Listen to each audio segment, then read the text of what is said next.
Bom dia, boa tarde, boa noite, meus amores. Aqui é a Lívia Carolina, falando diretamente de Brasília para o seu Político ao Quadrado. Tudo bom com vocês? Tudo bom, Caião? Alô, alô, turma. E aí? Tudo jóia, Lívia? Então tá bom. Gente, que saudade que eu tava de vocês. Eu quero mandar um beijo especial pro nosso seguidor do Twitter, o Tchê, e pro Alan Belete, que é um ouvinte muito querido lá das terras mato-grossenses. Bom, Caião, hoje nós vamos fazer um programa muito raiz, debater sobre temas inevitáveis, não é isso mesmo? Bom, a semana foi quentíssima, né? A gente teve essa super quinta, super sexta, fatos políticos se atropelando, se acotovelando, a gente não sabe o que é espuma, o que é coisa concreta aí para 2022, então é por isso, né, para desanuviar todos esses fatos é que a gente trouxe aqui um ilustre torcedor do Boca Juniors, pessoal. Primeiro argentino que a gente traz aqui para o nosso programa. Eba! Ele é doutor em ciência política, ele é analista e professor e tem uma consultoria também aqui em Brasília. A gente vai falar com o Leandro Gabiati hoje. Muito obrigado pela presença, Leandro. Obrigada, Leandro. Lívia, Caio, um prazer estar com vocês aqui. Tem muita coisa para falar mesmo. O Caio falou que a semana foi quente. A gente acaba sendo irônico e brinca. Foi uma semana tranquila, né? Exatamente. Bom, Leandro, vamos começar. Ontem, a hora que eu comecei a preparar o programa, o quadro era o seguinte: o Dória, ele tinha... só recapitulando, né? Nós estamos gravando o programa no dia 2 de abril, no sábado, então eu estou me referindo ao 1º de abril, sexta-feira. Então, quando eu comecei a preparar o programa, o quadro era o seguinte: o Dória tinha reafirmado a sua candidatura à presidência e o Moro tinha ido para o União Brasil com a expectativa de se candidatar a deputado federal pelo estado de São Paulo. E o Eduardo Leite, ele aguardava mais informações. E essas informações, elas vieram. No final da tarde, o Moro fez uma live dizendo que não havia desistido de nada. Até ontem à noite, 1º de abril, o que era certo? A última coisa que aconteceu: União Brasil soltou uma nota à imprensa dizendo que o compromisso que havia sido acertado com o Moro é de que ele sairia deputado estadual ou deputado federal ou senador pelo estado de São Paulo, e que se ele tivesse alguma pretensão nacional, a filiação dele à União Brasil seria impugnada. Até segunda-feira, dia 4 de abril, quando a gente vai publicar esse programa, muita coisa pode acontecer, inclusive nada. Então, eu queria que você nos respondesse o seguinte: até agora, com a fotografia que a gente tem do que está acontecendo, quais foram as forças políticas que mais ganharam e as que mais perderam com esse imbróglio todo? Opa, uma questão grande. Vamos começar pelo primeiro, pelo fundamental, que é o calendário eleitoral, que é o que vem causando toda essa confusão. O processo eleitoral, ele é conduzido por uma série de datas que são determinadas pelo calendário eleitoral, aprovado pelo TSE a cada eleição. Então, você tem pontos de inflexão dentro desse calendário. Um dos pontos de inflexão tem a ver com essa data próxima aos 6 meses antes da eleição. Nessa data, você tem o limite para a filiação partidária, ou seja, se você não tem partido, tem que ter um partido para poder concorrer, ou, eventualmente, se você está no partido, mas vai mudar de partido, você tem que fazer essa mudança, né, antes dos 6 meses da eleição. Primeiro ponto. E o segundo ponto, também estabelecido pelo calendário eleitoral, é a tal da desincompatibilização, que quer dizer que aqueles que vão concorrer têm que se afastar dos cargos no executivo para não criar uma desvantagem, por assim dizer, né? Porque alguém que ocupa cargo pode se beneficiar da exposição desse cargo, ou materialmente, né? Então, foi o que a gente viu, por exemplo, no caso do Dória, se afastando do cargo na quinta-feira, na sexta, já está uma confusão de datas, que foi na quinta-feira, e o Leite, e o governador do Rio Grande do Sul, Eduardo Leite, também se afastando, né? Primeira questão. A segunda questão é justamente uma série de problemas dentro dos partidos daqueles, ou de alguns candidatos que pretendem apresentar um projeto alternativo ao da polarização entre Lula e Bolsonaro, né? Então, o que a gente viu foi basicamente isso aí, uma indefinição ou uma divisão em que o Dória acabou se impondo, por assim dizer. Ele, resumidamente, a gente agora explica mais, mas ele blefou diante da ameaça de não levar adiante a candidatura dele, sendo que ele venceu as prévias em novembro. E tivemos também uma jogada arriscada, eu diria até inexperiente, do Moro, que saiu do Podemos, onde, tudo bem, tinha um partido pequeno, com menos recursos, mas um partido que estava fechado com a candidatura dele, com o projeto dele. Foi para a União Brasil com algum tipo de promessa ou de proposta, provavelmente do presidente do partido, que é o deputado Luciano Bivar, só que, como o pessoal diz, né, acho que o Moro esqueceu de combinar com os russos, né? Nesse caso, então, a gente não pode... Os baianos. Com os baianos, boa, boa, Caio.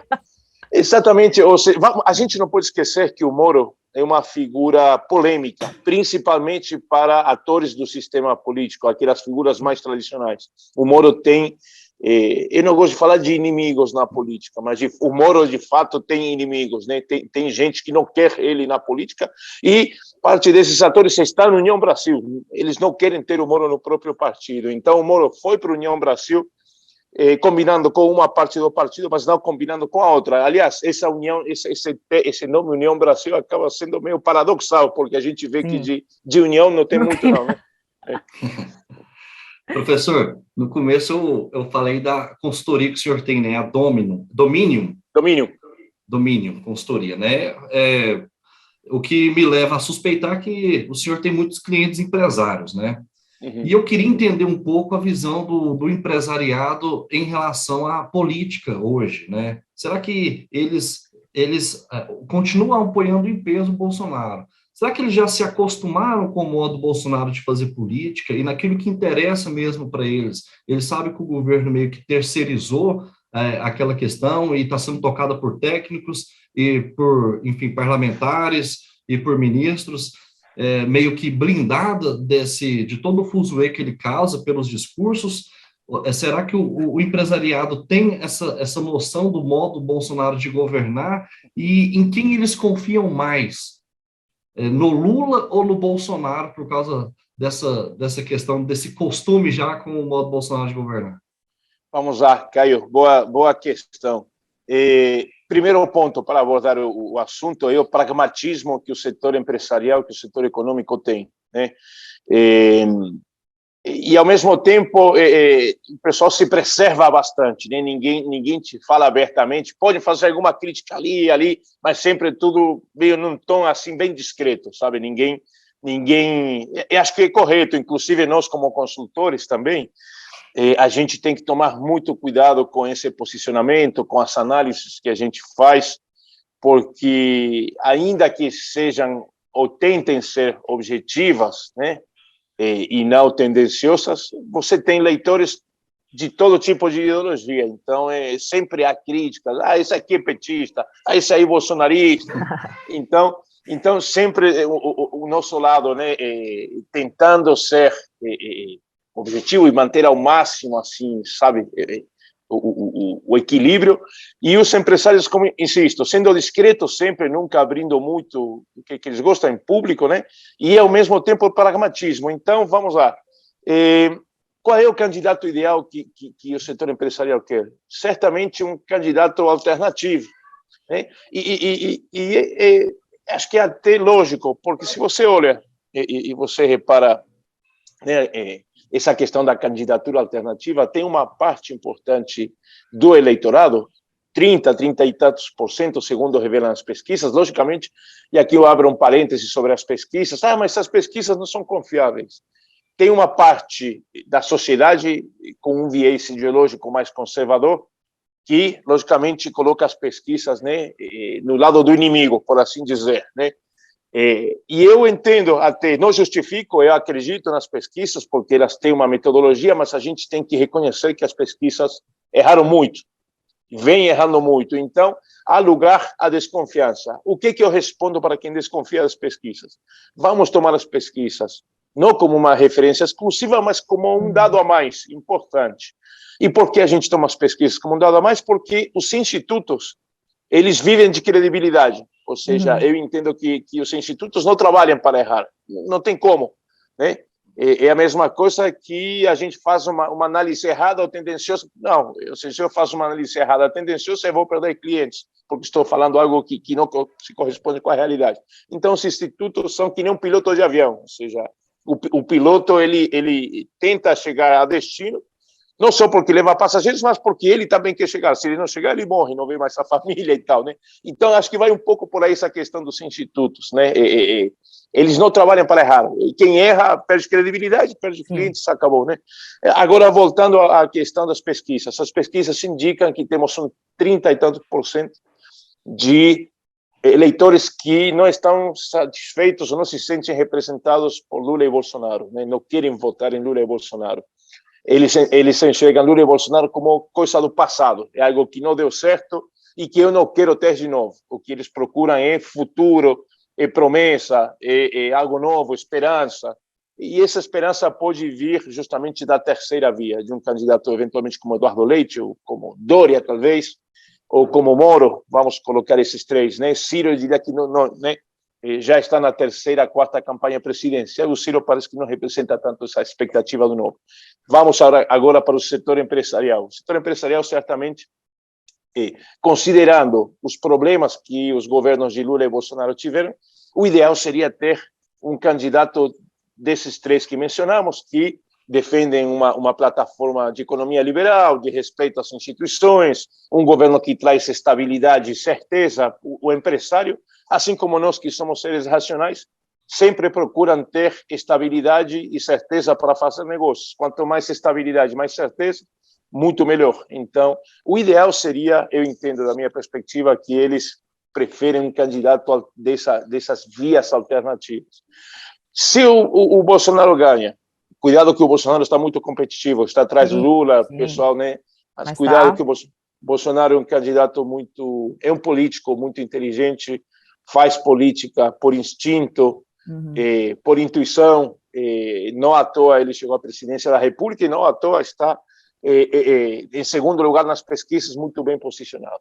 Se o Bolsonaro fica, tudo bem, a gente, né, se adequa, é o que dizem os empresários, né? Esperemos que coloque um ministro da Economia que defenda os nossos interesses ou que pense como a gente pensa, uma figura parecida ao do Paulo Guedes. Alguns estão dizendo que o Guedes continuaria. Se eu fosse assessor do presidente, né, a gente sempre faz análise um pouco nessa linha do Maquiavel, né, se colocando no lugar de assessor do príncipe. Se eu fosse assessor do presidente, eu diria: presidente, o senhor tem um governo novo, foi legitimado pelas urnas novamente. E o Paulo Guedes é uma figura, né, que já teve seu período, mas está muito desgastado, não tem condições de negociar com o Congresso não gosta de falar muito com ele. É alguém que de vez em quando erra no tom das palavras, causa problemas para o governo. Perdeu credibilidade. Eu lhe aconselharia colocar um novo ministro da Economia, alguém parecido ao Paulo Guedes, mas que chegue com uma nova força, com uma imagem menos desgastada, né? Exato, aproveitando, você tem um novo, ou seja, é o segundo mandato, mas é um novo governo. A gente vai ver ainda... Pois não, Caio. Mas entre Bolsonaro e Lula, esse empresariado, que é o tal do mercado, o senhor acha, pelo conhecimento do senhor aí, acha que vai de Bolsonaro mesmo com o Alckmin na vice? Boa questão. Insisto no caráter pragmático do empresariado. Até se Lula ganhar, eles vão se adequar. E o Lula, acho que justamente a indicação do Alckmin, e algumas reuniões que o Lula tem feito, acho que foi essa semana retrasada, não tenho ciência, eu li por aí que o Lula esteve com banqueiros, né? Com Trabuco, com o dono do Itaú também. Ou seja, o Lula está conversando... Leandro, deixa eu só aproveitar essa tua referência aos banqueiros e ficando ainda na questão do empresariado. Você falou que os empresários eles são muito pragmáticos, né? No que eu tendo a concordar. No entanto, eu penso o seguinte: será que não tem um fator subjetivo na preferência que eles possam vir a ter por uma terceira via? No seguinte sentido, hoje, do jeito que as coisas estão hoje, parece que nós vamos ter um segundo turno entre Lula e Bolsonaro. E o governo Lula, ele não foi necessariamente um governo ruim para o empresariado. Eu acho que até muito pelo contrário, né? e também não foi um governo de instabilidade econômica. Ele deu sorte, ele fez medidas, principalmente no seu primeiro mandato, que eram umas medidas bem pró-mercado. Você acha que existe um fator subjetivo? Porque os empresários são pessoas, né? Querendo ou não, assim, a gente olha o sistema, mas assim, o sistema está ali sendo comandado por pessoas. Será que não tem um fator subjetivo que, nesse momento, mesmo com toda a fraqueza, pelo menos até agora, que a terceira via tem demonstrado, será que não existe um fator subjetivo que faz com que eles ainda tenham esperança de que pode ser melhor com outra via? Com certeza, Lívia, eu concordo contigo. E aí a questão, justamente, vamos lá, uma coisa é o que eles querem e outra coisa é o que pode acontecer e o que eles vão fazer se acontecer. Sim. O que eles, vamos lá, empresários são membros da elite brasileira, né? Majoritariamente brancos, né? Ou seja, e há uma simpatia lógica e evidente, né? Isso aqui é uma análise, não é uma crítica. Uhum. Há uma simpatia com os candidatos de terceira via, que certamente representam, talvez ideologicamente, mais o que eles são, ok? Mas aí a questão é uma coisa o que eles querem e outra coisa é o que pode acontecer. E se acontecer, vão jogar para se adaptar novamente ao Bolsonaro, vão trabalhar para colocar um ministro parecido ao Guedes. E se Lula ganhar também, Lula, vem cá, a gente precisa certeza e estabilidade para poder investir e que o país cresça e gerar empregos. E o Lula, pelo visto, assim, e justamente, muito bem apontado, Lívia, você faz referências ao governo Lula, né? Aos governos do Lula. E ele ofereceu, em parte, essa questão. Logicamente, às vezes o perfil dos ministros da economia que o Lula colocou não são necessariamente ideais, né? Mas de alguma forma cumpriram com esse objetivo de manter a economia estabilizada, de não fazer muita bagunça, de não criar incertezas. Então, o ponto é, venha quem vier para o empresariado, vai estar bom, obviamente com ressalvas, mas eles vão se adaptar e vão trabalhar para que seus interesses sejam seguidos pelo governo que chegar, seja o Lula, tem o Alckmin aí no meio para aliviar um pouco esse, nem para sinalizar que o governo Lula, assim como o Lula fez com o vice-presidente, fugiu o nome agora, me desculpe, o José Alencar, obrigado. Isso. Exatamente, o Alckmin é o José Alencar de 2022, é isso aí. Então, salvando, logicamente, também as instâncias aí, mas vão se adaptar e vão cobrar e vão exigir uma série de questões ao Bolsonaro, ao Lula e a terceira via, insisto, haveria uma simbiose maior, né? Então seria algo menos assim, seria mais simples, né? Combinar o jogo. Mas o empresariado é pragmático, acho que esse aí é o conceito, eles vão se adaptar e vão tentar fazer prevalecer seus interesses, seja quem for o presidente. Professor, o cientista político André Singer, né? Ele escreveu sobre os conceitos do lulismo e ele foca muito no ano de 2006, que foi muito paradigmático no sentido eleitoral. Por quê? Porque foi o ano em que a região Nordeste, que até então votava majoritariamente em candidatos conservadores, ela passou a votar no PT. E o PT, que tinha uma base eleitoral muito forte nos setores da classe média, começou a perder apoio nesses setores. Então, houve essa questão do Nordeste, né, em que essa desconexão entre as bases do lulismo, né, e a do petismo em 2006. O senhor acha que vai ser novamente uma região decisiva para 2022 e acha que será possível haver mudanças de voto nessa região, se houver, né? Porque a mudança de voto em 2006, o André Singer atribui não só ao Bolsa Família, mas também ao crescimento da economia, ao aumento do salário mínimo, à expansão do crédito. Então, foram todo um conjunto de fatores que levou esse eleitorado historicamente conservador a optar pelo PT. Agora a gente tem uma economia assim, super, digamos assim, super difícil, né, nesse contexto nosso. E o Bolsonaro apostando no Auxílio Brasil. Você acha que vai ser suficiente para tentar reverter assim, esse enorme apoio que o PT vem conquistando na região desde 2006? Boa questão, André. A questão regional vai ser, acho que vai ser, assim, a gente tem muitas variáveis, logicamente, numa eleição, né? Mas a eleição, a variável regional é estratégica. Vamos lá, olhando para o Nordeste. Primeira questão, que algumas informações que a gente recebe é que o pessoal do Nordeste continua recebendo, né, o auxílio, né, o auxílio financeiro, mas que todo mundo continua chamando de Bolsa Família. Parece que assim, essa questão do Auxílio Brasil, né, e tal, não funcionou muito. Então, muita gente ainda relaciona essa bolsa, esse auxílio com o PT. Agora, interessante observar que se a gente imagina que o segundo turno entre Lula e Bolsonaro vai ser muito apertado, imaginemos que o Moro concorre, ou que o Dória concorre, né? Parte desses votos certamente migrará para o Bolsonaro, eventualmente alguma parte também irá para o Lula, né? Ainda que a contragosto, né? Mas vai ser, a gente entende que, a se confirmar esse segundo turno entre Lula e Bolsonaro, a eleição vai ser muito, muito apertada. Poucos milhões de votos de diferença. O que o Bolsonaro está fazendo, vocês devem estar observando. O Bolsonaro está indo muito para o Nordeste. Ele quer ganhar no Nordeste? Ele sabe que o Nordeste é do PT. O que ele está tentando fazer é diminuir a brecha de votos entre o PT e ele. É isso aí que ele está tentando fazer, porque ele sabe que no segundo turno com Lula, assim, a disputa será acirrada e cada voto conta. Outra questão, falando regionalmente, o Sudeste. O Sudeste é que vai, né, definir a eleição. A pessoa gosta de focar muito em Minas também. Geralmente, né, a vitória em Minas é aquela que, logicamente, não é a que dá a vitória ao presidente, ao vencedor, né, mas meio que Minas é um termômetro, né? Nenhum presidente vence a eleição sem ganhar Minas, né? Acho que isso aí tem mais a ver, na verdade, com uma referência ao peso eleitoral do Sudeste como o principal distrito eleitoral.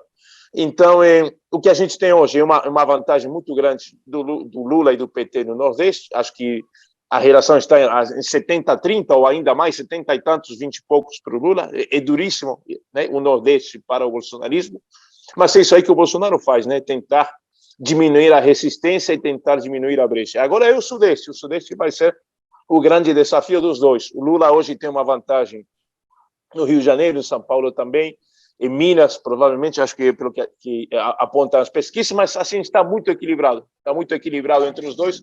Então, assim, a questão regional é fundamental e toda ação que os candidatos fazem, cada viagem, cada cidade, tem a ver muito com essa avaliação regional e a intenção justamente de reforçar, né, ou cuidar de regiões que são mais problemáticas, são mais favoráveis. Aliás, nas favoráveis, você só cuida, só mantém. Você tem que se movimentar, como o Bolsonaro está fazendo, naquelas em que há indecisos, né, ou nas regiões que você tem algum problema.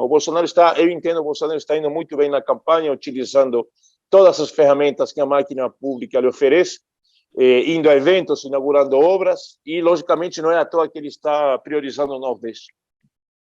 Certo. Leandro, vamos voltar para a terceira via, né? Até agora, ela não conseguiu ganhar musculatura. Apesar desses eventos, dessa bagunça que ocorreu nessa semana que passou, o fato é que, na minha opinião, a terceira via ela tem problemas estruturais mesmo, que eu acho que eles começaram a ficar mais claros desde abril do ano passado, quando o STF decidiu que Lula poderia ser candidato a 2022, e aí a polarização começou a se consolidar, e quase um ano depois, né, que nós estamos em abril, um ano depois, as coisas não mudaram. Eu queria que você, se você concorda com isso, que você apontasse alguns problemas estruturais da terceira via.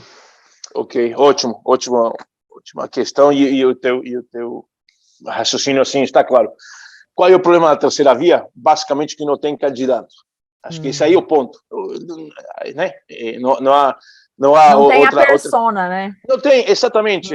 Você tem uma parte da sociedade que insiste, como eu expliquei, né? Não quer nem Lula nem Bolsonaro. Eles estão ali esperando alguma coisa. A eleição ainda não chegou, nem faltam 6 meses. Logicamente, no decorrer desse tempo, a gente terá novidades. Essas pessoas que hoje não têm candidato e que estão aguardando um candidato surgir, elas vão ter que se posicionar.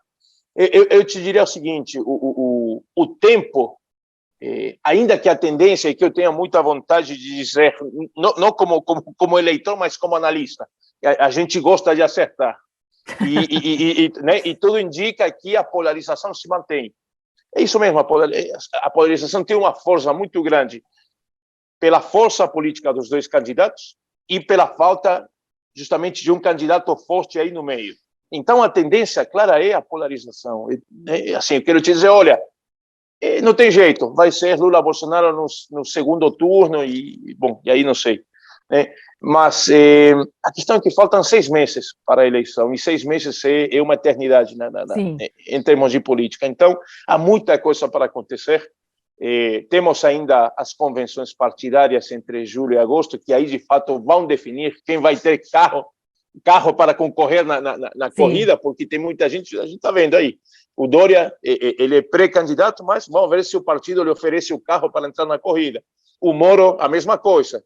Ele entrou no partido, diz que é pré-candidato, mas tem que ver se o partido lhe dá justamente o meio para ele ser candidato. Então, o Leite também, que não ganhou a prévia, mas está ali, claramente se posicionou como candidato. Né?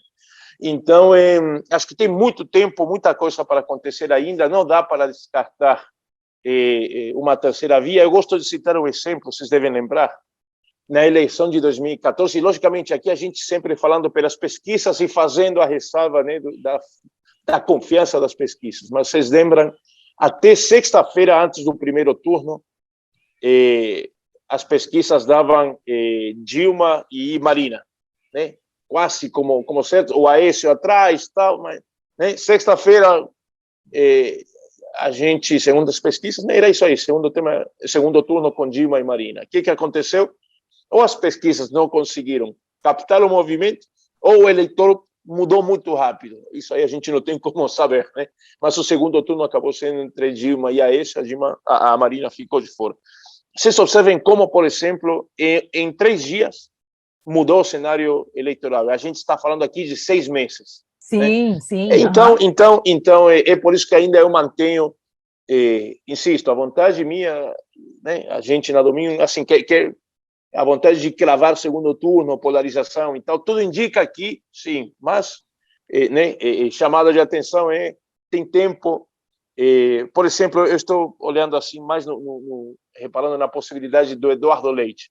Eduardo Leite seria aquele perfil que se encaixa mais com aquele eleitorado que não quer olhar para trás, que não quer o passado, que não quer nem Lula nem o Bolsonaro. O Eduardo Leite é uma figura nova, um cara novo, né? Ele é novo em vários sentidos, no sentido visual, de imagem, no sentido de discurso, tem a gestão dele no governo para apresentar, né? Ou seja, eu não sou inexperiente, eu tenho experiência, fiz um governo bom. Então, se ele conseguir calibrar assim um pouco o discurso e conseguir cativar parte desse eleitorado que ainda está indefinido e que aguarda um candidato novo, a terceira via ainda tem uma chance. É difícil, e principalmente quando a gente observa aqui nas pesquisas o Bolsonaro está crescendo, porque o objetivo da terceira via é superar aquele que está em segundo lugar, Sim. que é o Bolsonaro. Ou seja, se o Bolsonaro estava com 20, tudo bem, eu tenho que chegar a 18, 20 para poder ficar, né, para a par. Agora, se o Bolsonaro vai para 30, meu desafio aumenta, porque eu tenho que, ou seja, crescer em pouco tempo, relativamente pouco tempo, e disputar esse segundo turno com o Bolsonaro. O Lula está com 40 e tanto, e parece mais difícil de ser tirado do segundo turno. Então, esse é o desafio da terceira via. É muito difícil, insisto, a tendência é polarização, mas a gente não pode fechar o caminho e a possibilidade de ter um candidato da terceira via no segundo turno. Difícil, certamente, mas a gente viu, né? Em poucos dias tem reviravoltas, coisas esquisitas que a gente não espera. Então, acho que essa incerteza, essa instabilidade entra também para favorecer, de alguma forma, a terceira via. Ainda mais faltando 6 meses, né, professor? O senhor, quando fala de terceira via, menciona esses nomes mais conhecidos hoje, né, que é Leite, Dória e Moro. Mas, assim, a pessoa que está mais na frente desses candidatos do nem é o Ciro Gomes, que já é mais conhecido do eleitorado, etc. Então, eu queria entender um pouco o raciocínio do senhor no seguinte sentido. esses 30% de pessoas que querem um futuro, que não querem essa polarização, eles não estão muito fragmentados, já que o Ciro tem os seus 10%, 9% de eleitores que tem um programa econômico à esquerda do Lula, critica muito Lula na questão liberal da economia e na questão da governança política, e critica o Bolsonaro lá, em todos os aspectos possíveis, né? Mas parece não ser aquela cara, né? A persona que boa parte desses 30% querem, que é esse liberal na economia. O Ciro, como é que o senhor vê o futuro do Ciro nesses próximos 6 meses?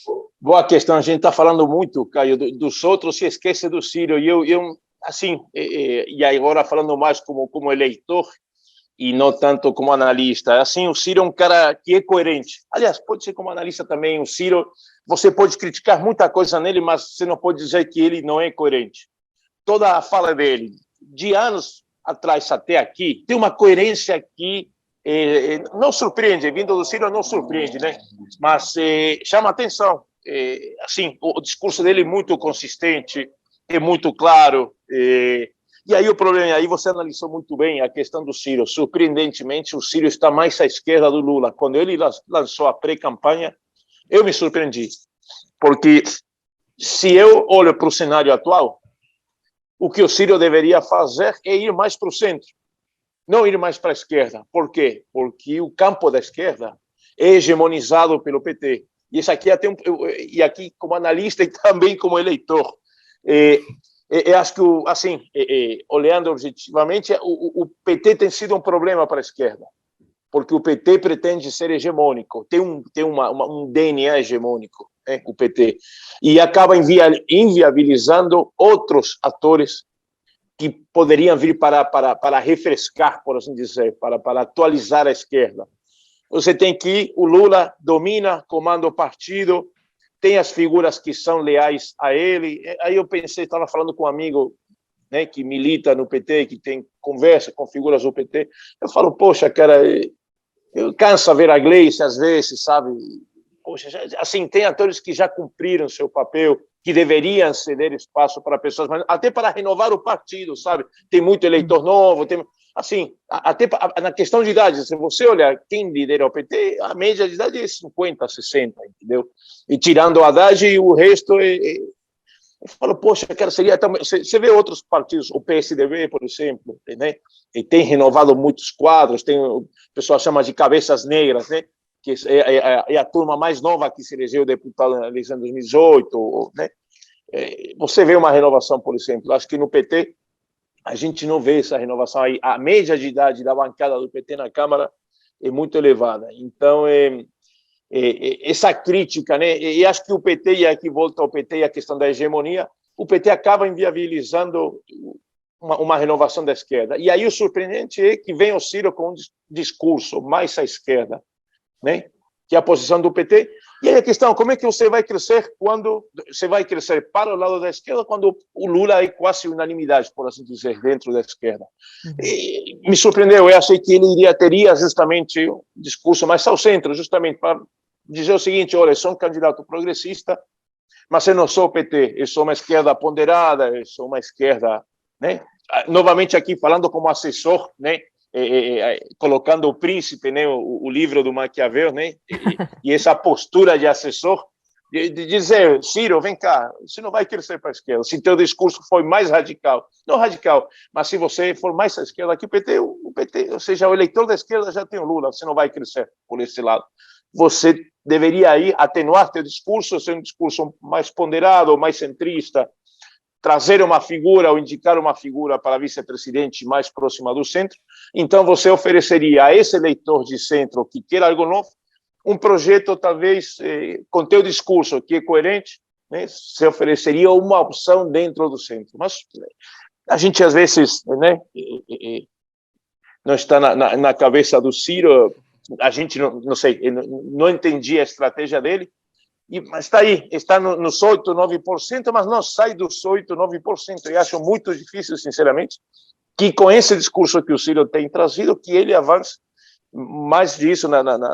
Mais isso nas intenções de voto. Né? Acho que é um pouco por aí. Mas, insisto, até o Ciro eventualmente tem chance. Eu acho que não. Acho que se a gente fala em candidaturas alternativas, são mais os outros, mais os candidatos de centro, centro-direita, e não de centro-esquerda, como é o Ciro. Leandro, falando de persona, né? Vamos falar de outra persona agora. Moro. O Moro ele surfou numa onda de popularidade muito grande entre 2014 e 2018.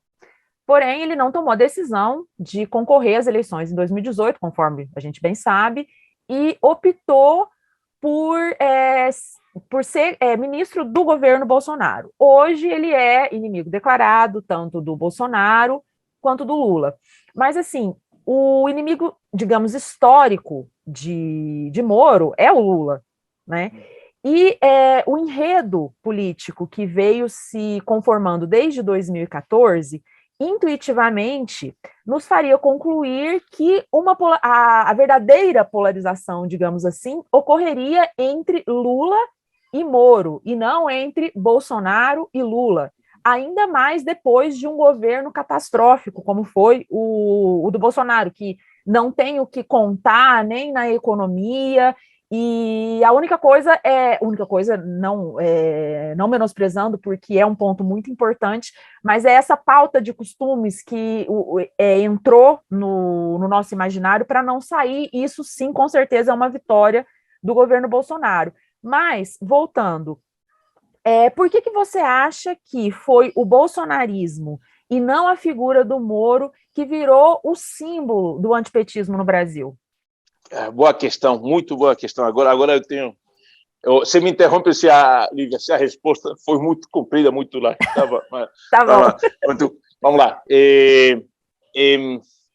Primeiro ponto, deixa começar pela questão da terceira via. E aqui é engraçado, porque a gente chama de terceira via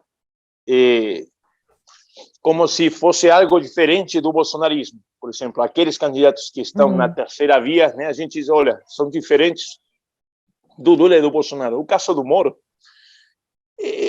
eu não gosto de chamar terceira via porque ele é algo muito parecido ao bolsonarismo, né? Por isso que eu às vezes tento não usar o termo, não que esteja incorreto usar terceira via, mas eu gosto mais de candidaturas alternativas, ou seja, se colocam como uma alternativa, né? Não são candidaturas de centro. O Dória não é, aliás, ainda que ele tente, mas o Dória né, ele tem uma postura conservadora em muitos sentidos. É alguém que eu colocaria no espectro ideológico como sendo centro-direita. O Moro é alguém que eu coloco como nem centro-direita, acho que ele é direita mesmo, né? Alguém muito conservador. Não. Então, logicamente, nessa questão da polarização, a gente coloca como terceira via, mas vamos lá.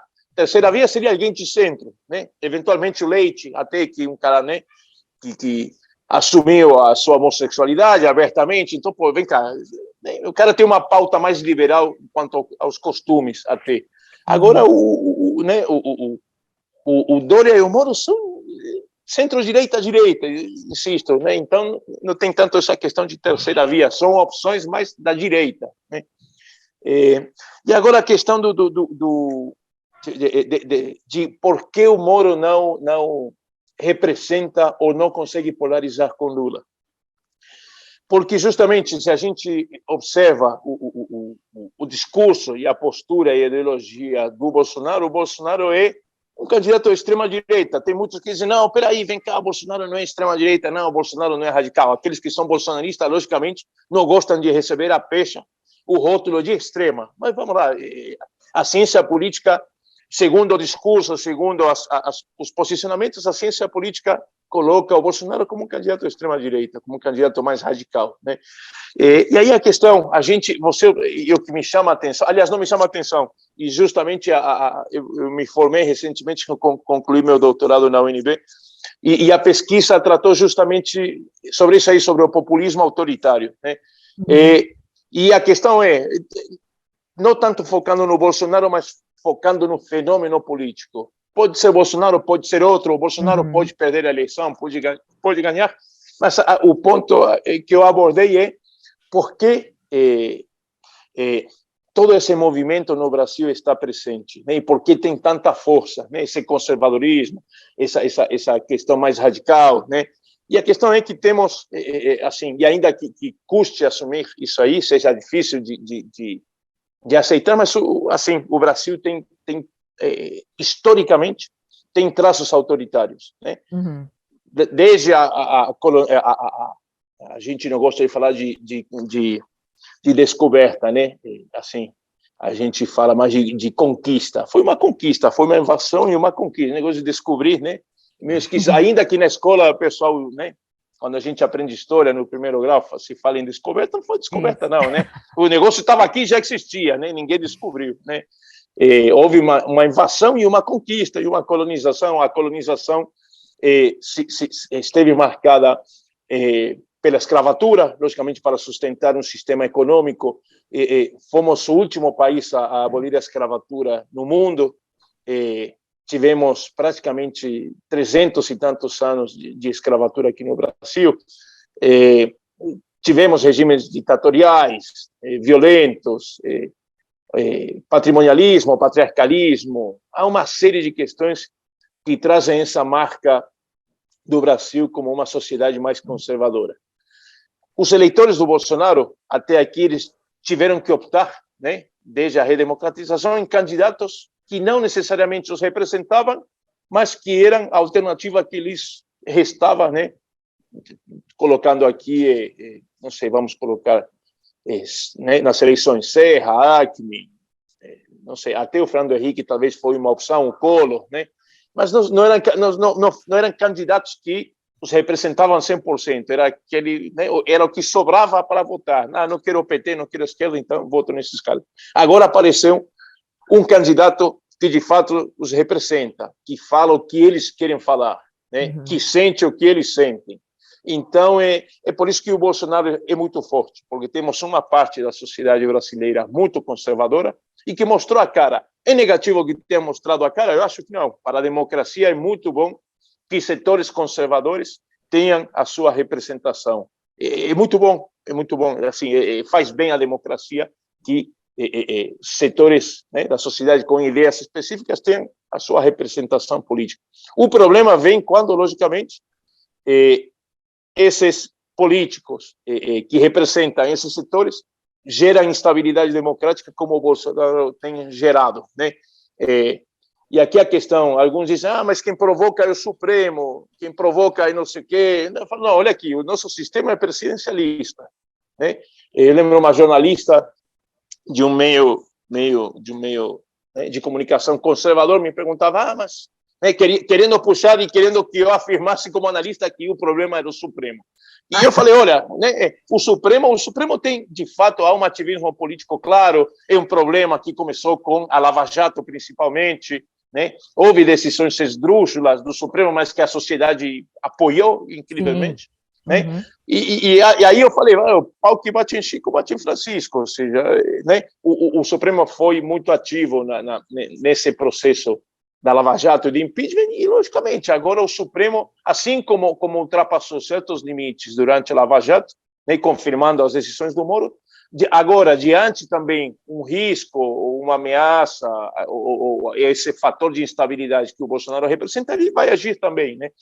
Então, a resposta da a jornalista foi, olha, o sistema não é presidencialista e vai funcionar de acordo com o que o presidente propõe, né? Ou seja, os outros vão reagir, né? E foi o que mais ou menos o que aconteceu.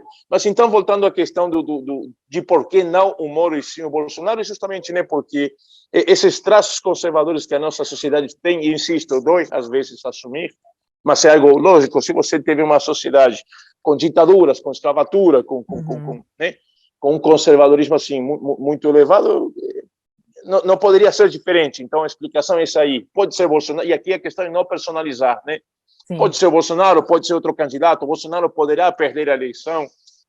O ponto é que há um movimento por baixo, um movimento de base conservador muito forte, né? Vindo de diversos setores, seja das igrejas neopentecostais, seja vindo de alguns setores do agro muito conservadores, porque a gente fala do agro e aqui abro um parêntese, né? Tem um agro que é liberal, é um agro que está muito atento, grandes empresas multinacionais que estão atentas a essa questão de como o Brasil é enxergado, porque sabem que se houver problemas aqui ambientais ou com indígenas, eles serão penalizados, né?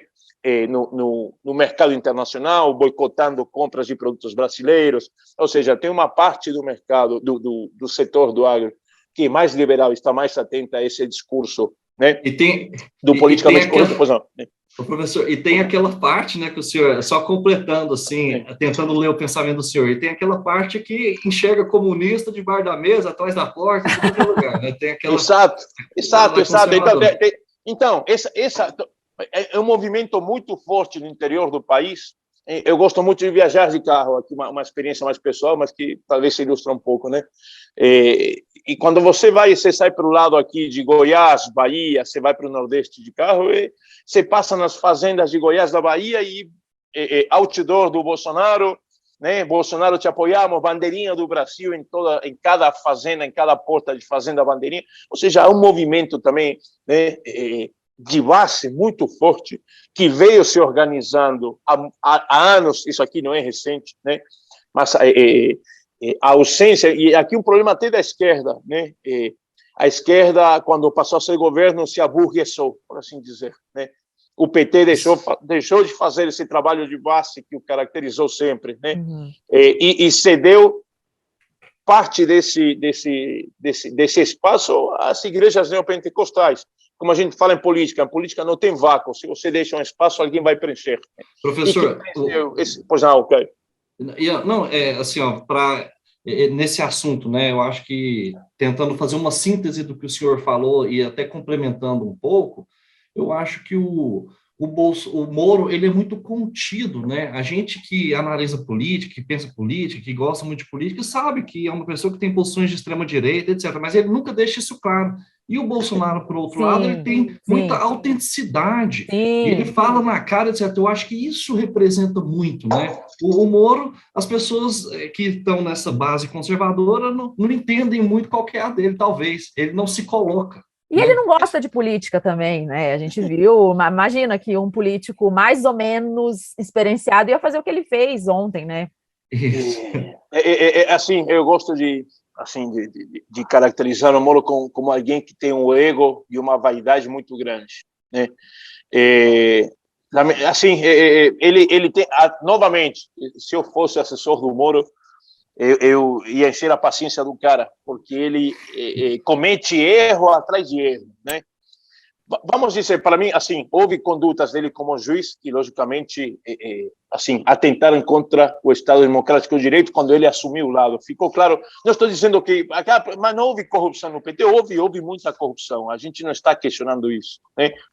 Mas a questão quando você se coloca no papel de juiz, você tem que ser... Ou seja, tem que ser imparcial, há garantias, há processo. Tudo bem, esse clima, essa convulsão toda que se criou entre 2014, 15, 16, né, ofereceu a ele um campo positivo para ele exercer esse papel de justiceiro, né, por assim dizer. Ainda que não corresponda ao juízo, que tem que aplicar é justiça, não fazer papel de justiceiro. Para mim, desse lado, houve o erro, mas tudo bem. Isso aí foi o que permitiu a ele ganhar visibilidade nacional.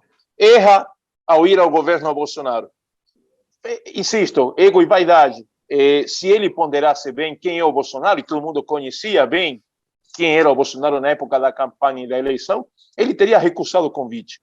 Porque a gente sabe que quem acompanha a carreira do Bolsonaro desde final de 90, início de 2000, sabe quem é o Bolsonaro, né? Ele, né, talvez incentivado pelo ego e a vaidade, né, entrou no governo Bolsonaro, saiu queimado.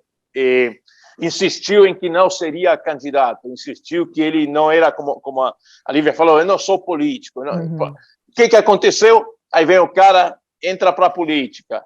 Eu não vou ser candidato a presidente, não, pá, aí confirma, né? Agora veio essa confusão desta semana aqui de não sou pré-candidato, agora sou... Ou seja, o cara se desgasta, perde alguém inexperiente. Eu brincava, ele quer jogar na primeira divisão, mas ele não fez as divisões de base, sabe? Boa. Não dá. É um cara Eu, inexperiente, cru, ele é usado pelos outros, ele se presta a esse uso, é manipulado, erra, vai e volta, se desdiz, se sim. contradiz. Ou seja, é difícil. É por isso que o Moro tem uma rejeição tão grande também nas pesquisas, né? Porque uma figura, e eu gostei, você apontou bem, Caio, essa questão do o Moro sempre é alguém que a gente sabe que tem uma máscara, né? Sim. Que ele Sim. tenta se conter e tal, e aqui Uhum. quer parecer como um cara mais de centro, mais equilibrado, mas ele tem uma veia conservadora muito evidente por trás, né?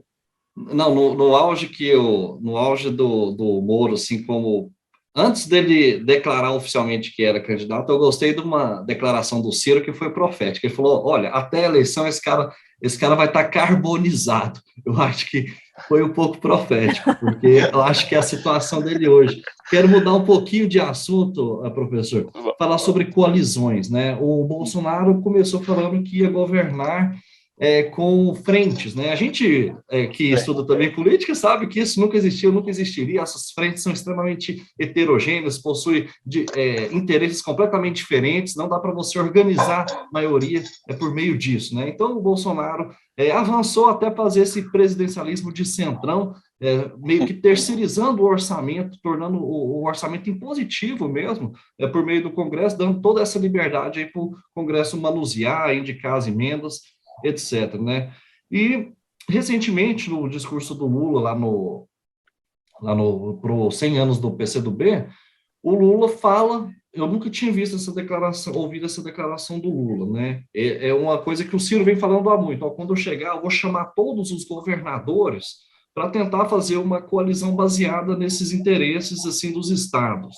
Esse é uma coisa que o Ciro vem falando muito. O Lula repetiu isso, falou dessa questão da governabilidade por meio dos governadores. O que o senhor acha dessa questão? O governador suficiente, seria suficiente para montar coalizão programática que vota, emenda a Constituição e projetos importantes para o governo? Boa questão. Poxa, aqui eu vou falar muito. Vocês me segurem se eu falar demais, tá? Vamos lá. Primeiro ponto. Vamos começar pelo Bolsonaro que você colocou aqui, Caio. Logicamente, há uma contradição claríssima entre o que foi o discurso de campanha e o que foi o governo Bolsonaro, o que vem sendo o governo Bolsonaro. Agora, eu assumo também um papel aqui de advogado do diabo, por assim dizer. Você não tem como governar fora das coalizões de governo no Congresso. O Bolsonaro tentou, e aqui eu reconheço um lado positivo. Ainda que o Bolsonaro erre na forma, ele errou na forma, ou seja, não dá para você querer fechar Congresso e STF, mas é fato que o sistema está corrompido.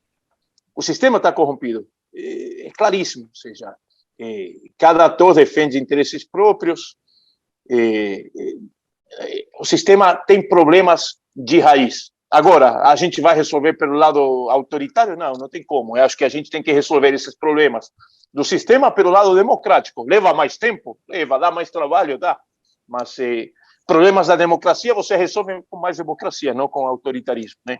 Mas o Bolsonaro, eu sou sincero, ele está correto no conceito. Ou seja, o Poder Judiciário está corrompido, o Poder Legislativo está corrompido.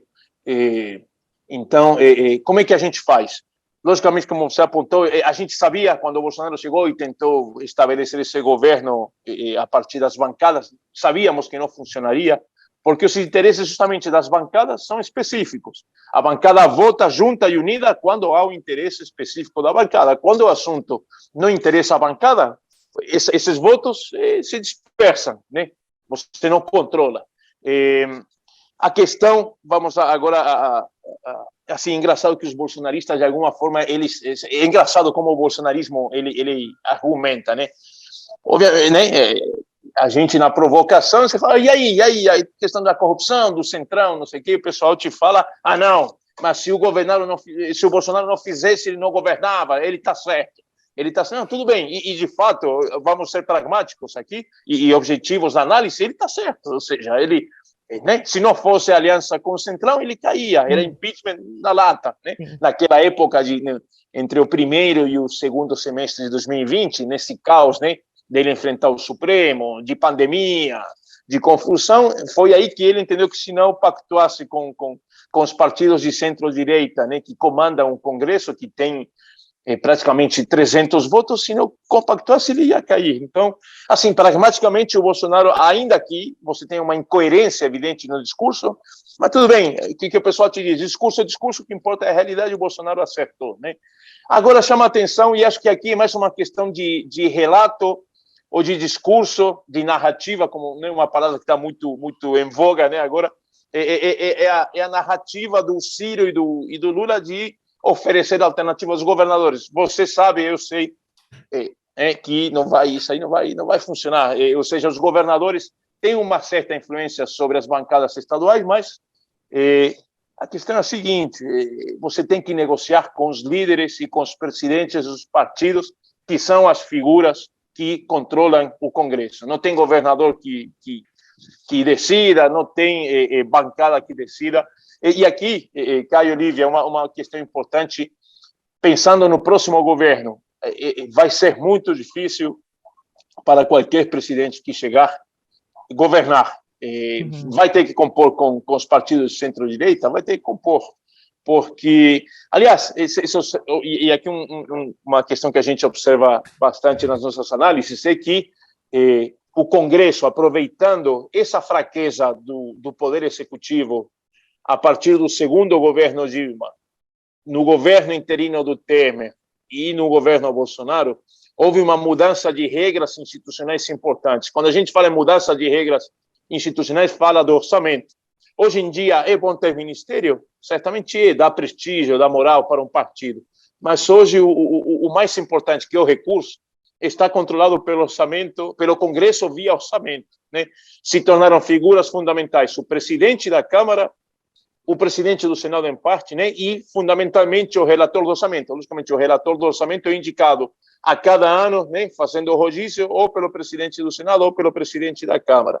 E o relator é aquele que vai controlar a questão das emendas, né? Das CRP, das famosas CRP9, ou seja, é um caminhão de dinheiro controlado não mais pelo Poder Executivo, mas pelo Poder Legislativo. Ou seja, assim, primeiro, você tem que compor com os partidos no Congresso para ter um mínimo de governabilidade. E outra questão, o Congresso é autônomo em recursos, né?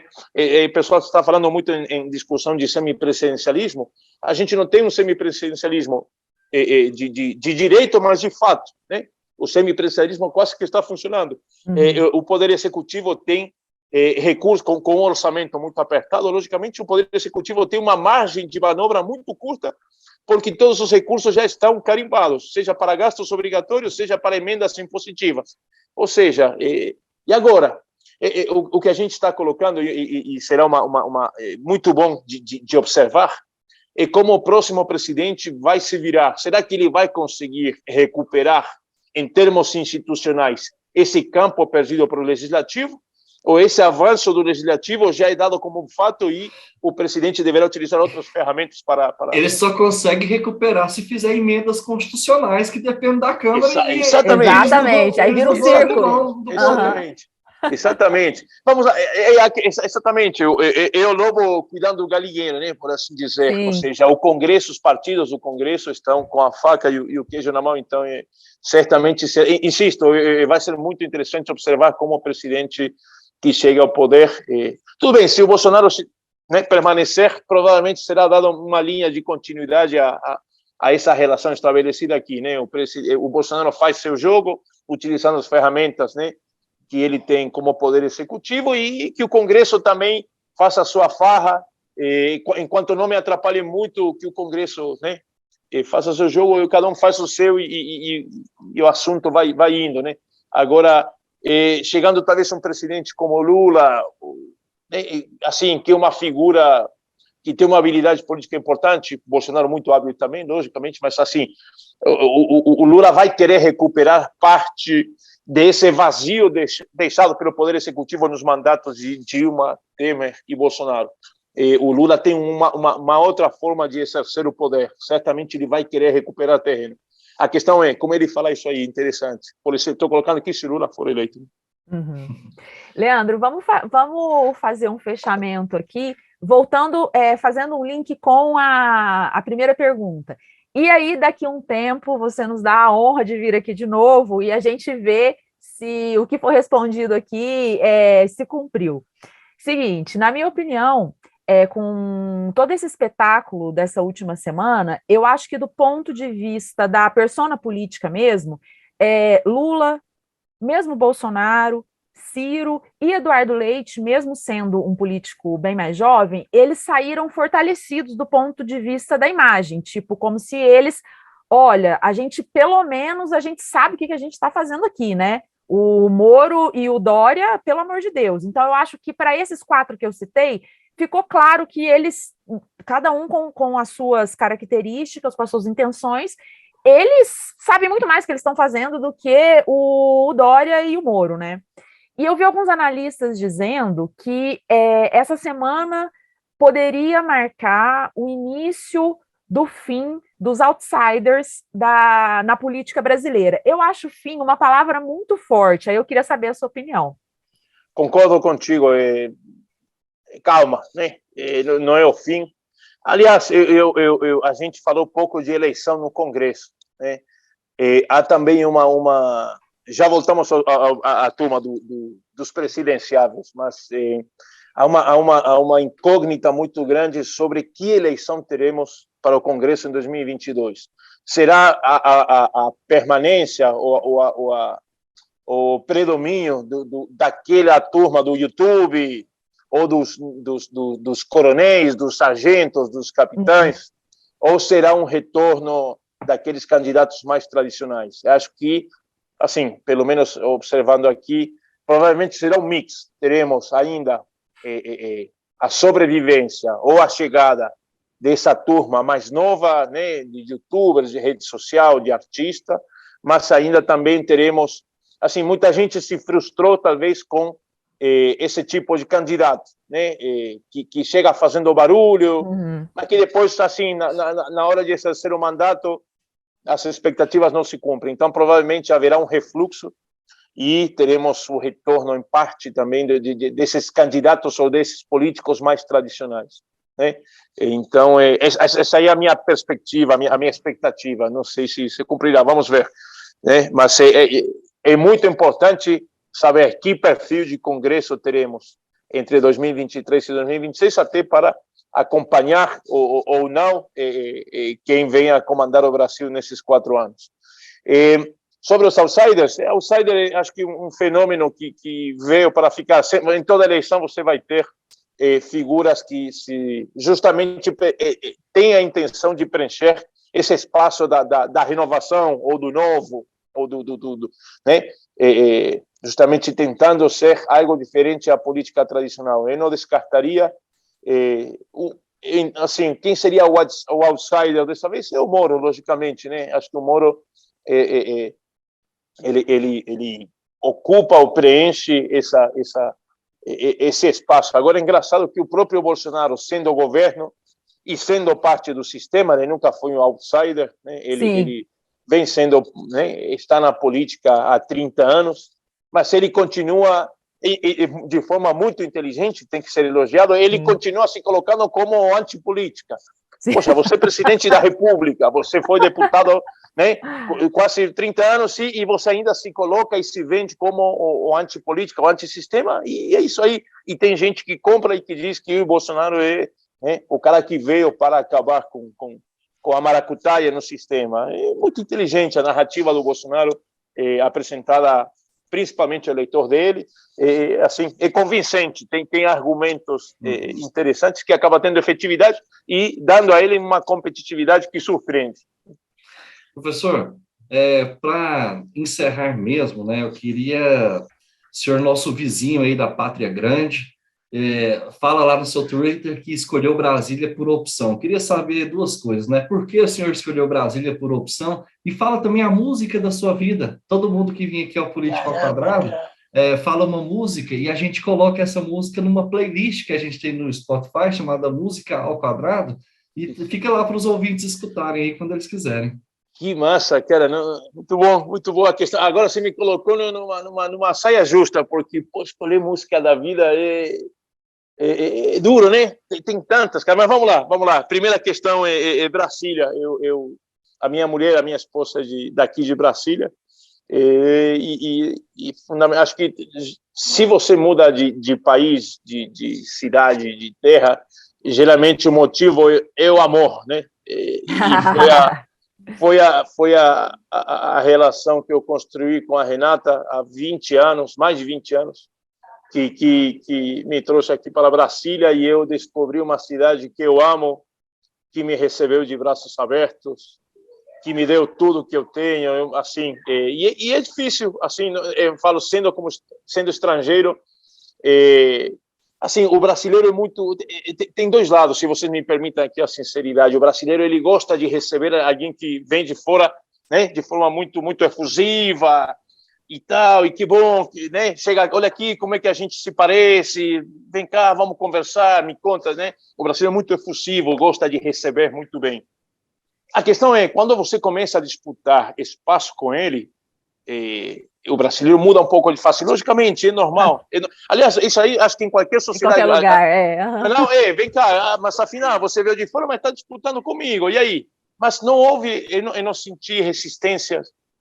Ao contrário, assim, consegui construir aos pouquinhos, que nem formiga, com humildade, consegui construir meu lugarzinho aqui em Brasília, no mercado de relações governamentais, no mercado de análise política. Então, assim, o Brasil, um país que eu amo, que já me naturalizei, sou brasileiro.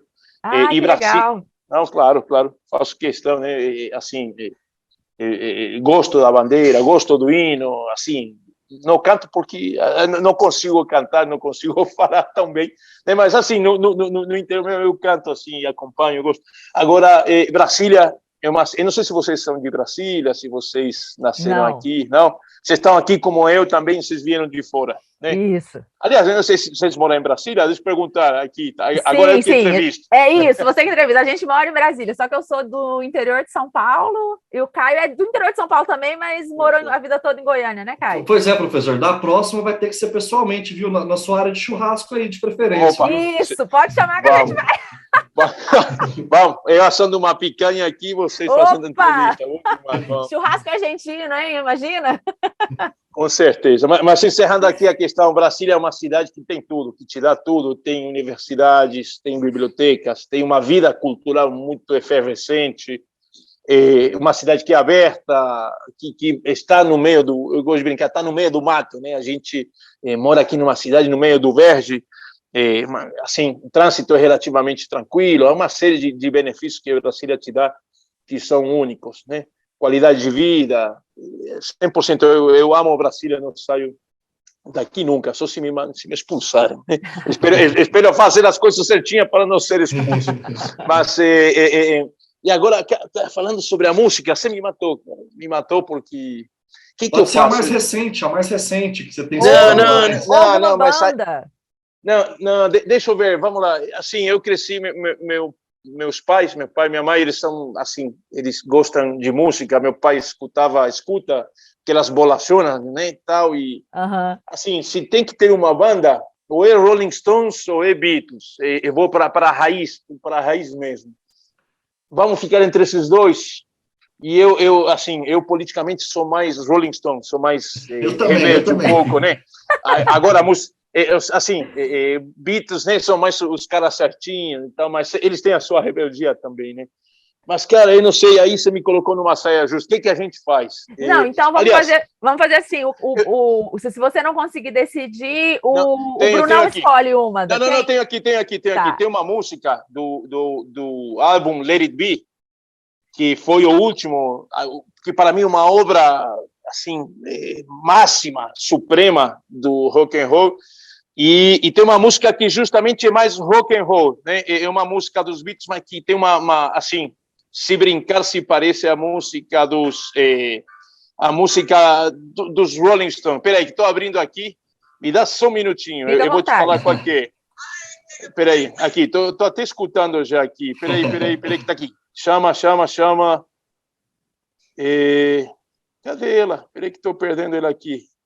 Não é Let It Be. I've Got a Feeling. Sim! Pronto. Vamos colocar essa aí, Obrigada, Filho. Não sei se é a música da minha vida, mas é uma das que reflete um pouco assim, sabe, essa cultura do rock and roll herdada de pai e mãe que vivenciaram década de 60, 70. Uhum. Então, eu gosto dessa música, tem um punchzinho, tem uma pegada muito boa. Pode colocar, por gentileza. Fechou. Pode deixar. Leandro, muito obrigada por ter vindo até aqui, aos estúdios virtuais do P2. A gente agradece muito, a conversa foi ótima. E eu queria ler aqui, voltando à nossa semana passada, uma frase um caso, na verdade, que a Natuza Neri contou, que o ex-senador Heráclito Fortes diz para ela a respeito de traições na política. Abre aspas. Em política, trair é igual a coceira. Se você começa, não para nunca mais. Fecha aspas. Vamos ver, então, entre traidores e traídos, entre alérgicos e alergias, quem que vai ficar de pé, Leandro? A única coisa que dá para saber, com certeza, é que nós que trabalhamos e respiramos política, vamos ter muito trabalho até outubro. Um beijo, obrigada. Obrigado por tudo, foi um prazer estar aqui com vocês, curti demais. Muito obrigado, professor, tudo de bom. Pessoal, continuem nos acompanhando nas redes sociais, estamos em todas, viu? Acompanhe também a nossa playlist do Música ao Quadrado, tem muita música boa, acho que o Rock and Roll dos Beatles é a primeira vez que vai rolar. Acho que é a primeira vez também. Vai enfiar uns Rolling Stones nessa playlist para descaretar ela também. É isso, pessoal. Um grande abraço a todos. Beijo, gente. O Política ao Quadrado é uma produção independente ao quadrado. Ajude a gente. Acesse politicaoquadrado.com.br. Ou, se puder, faça um pix para politicaoquadrado@gmail.com. Apresentação: Lívia Carolina e Caio Barros. Técnica e vídeo: Cauê Pinto e Daniel Madeira. Edição e mixagem: Bruno Rossetti. Produção: Germano Neto. Eu.